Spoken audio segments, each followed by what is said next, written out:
Hey, do-it-yourselfers.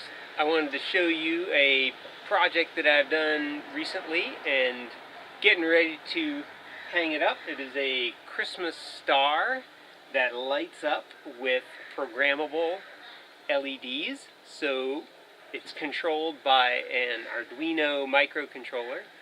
So you can code up whatever pattern of LEDs you feel comfortable coding, or you can just use the standard library script.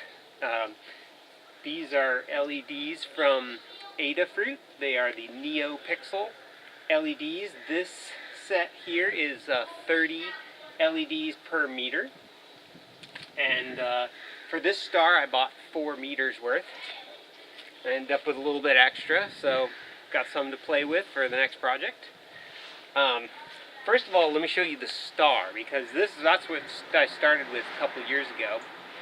And what I did was I went to the hardware store and I bought some yardsticks. These are yardsticks of 36 inches long. And I measured out the angles on the driveway so that I would make a nice symmetric star. I did that after I made a rather not symmetric looking star. So once I measured out the angles and I stapled it all together with just using a staple gun, and you can see, if you don't want to go and measure out the angles, if you're using these 36-inch yardsticks, that they cross here at about 13.5 inches. So 13.5, 13.5, 13.5 here, 13.5 almost over here.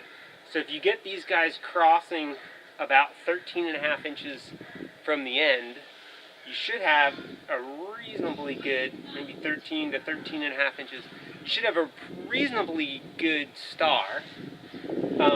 This one, since it's going up in a tree, I got this twine here that I use to tie it around the tree, and what I usually do is I just hang it up in this palm tree here. Nice queen palm in front of the house, and I just sort of hang it up above the roof line a little bit. So that's what I do. But so I got the twine. You can see I painted the front of it green. I had some green spray paint, so I spray painted green just so people don't see the star, the frame so much, and focus on the lights. And I think after dark it's going to be pretty good. So when I first made the star, I just took a plain old strand of LED Christmas lights and just sort of wrapped it around the edge, and that was pretty good. Now we're taking it to the next level with these programmable LEDs. So you can see what I did was I cut these. It turned out with the 30 per meter, turned out that there's 10 LEDs on each of the 10 legs of the star. So actually that's going to work out, it's going to make the programming, I think, a little easier for my kids to grasp. So there's 10, you can go, from I equals 1 to 10, and then for the LEDs on this particular leg, and then, J equals 1 to 10 for the 10 legs, and we can do all different kinds of patterns. So I think that'll kind of simplify that a little bit. And then if you look close here, you can kind of see that I had to sort of jumper at the corners here with 3 wires. There's 5 volts, there's a data wire, and then there's the ground wire. So I kind of had to jumper that, and I got to seal this up so it's a little more waterproof. And then I just zip tied these things in a couple spots each to the wooden frame.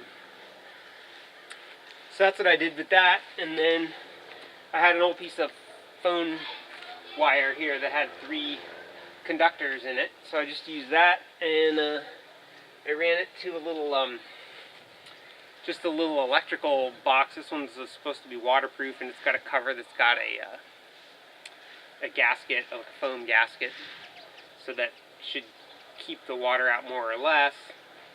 And then I also got from Adafruit this 2.1 millimeter electrical jack for the power. And then I just drilled a hole and I just sort of soldered in the wire. You can see in here is the Arduino board. This one's an Arduino Uno, but there's no reason you couldn't use one of Adafruit's Metro boards or Featherboard or whatever your favorite microcontroller is. I like the Arduinos. I understand the programming pretty easy, and it's a great library, so that's what I use. And this one's pretty simple. The Arduino just gets power that comes in on this 5-volt power here. So it gets power and ground, and then there's the data signal, which goes on this yellow wire here. See? And then that all goes out to the star. So for power, it turns out if we really turn up the juice and run all these things bright white, full blast, this thing spec would take the 4 meters of that I bought of LEDs would take something like 8 amps. What I did was I got myself from Adafruit 5-volt 10 amp power supply. I think this was about 25 bucks, so not cheap, but you know, if you want 10 amps of anything, that's a lot of current. So whatever.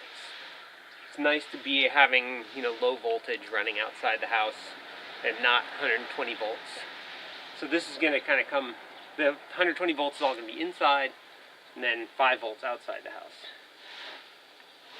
So right now this thing's programmed with just, we took the Adafruit library function called strand test, that particular script, and just edited it a little bit so that it makes a little bit more Christmassy of a pattern. So when I plug it in, this thing fires up and we should start to see.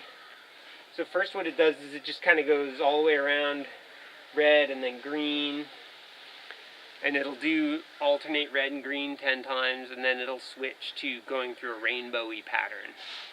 So we just commented out a few of the functions in the strand test, and instead the original function has to go red and then green and then blue. So we can't cut out the blue because it's not, you know, red and green's a little more Christmassy, just the red and green. And that's all there is to it. So, you know, what I think we'll probably do is we'll hang this up kind of as it is right now, because I want to get it up because it's almost Christmas.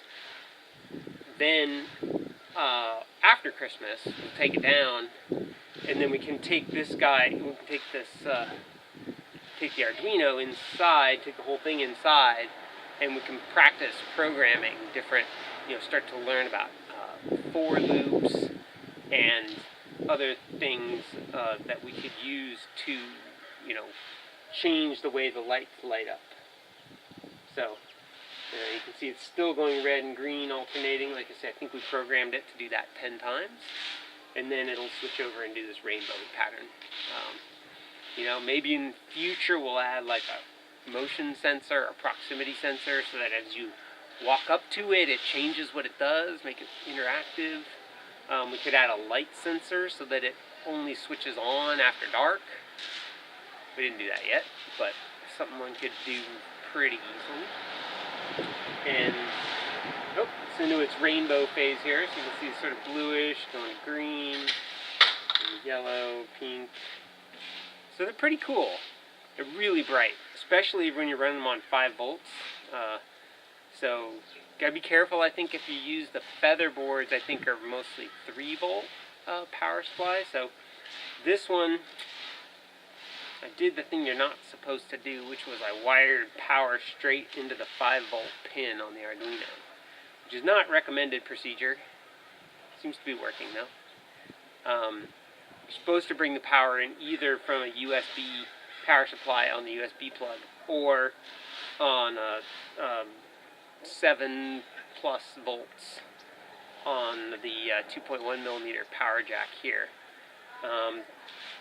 One reason not to do that is that if you bring in power on the jack and then you want to pull that 5 volts to power your LEDs, the power gets stepped down to 5 volts in a linear regulator, which is this little part here.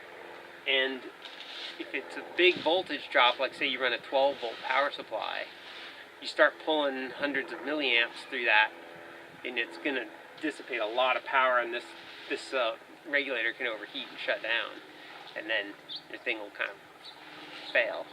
So, like I say, not quite the recommended procedure to bring 5 volts in on the 5-volt pin, but since I knew I was going to be running this with a 5-volt supply, and I'm not going to trust anybody else to plug it in, I felt pretty comfortable doing that. So, here we go. Programmable Christmas star, do it yourself. And that's how we're getting ready for Christmas here in sunny California. Enjoy!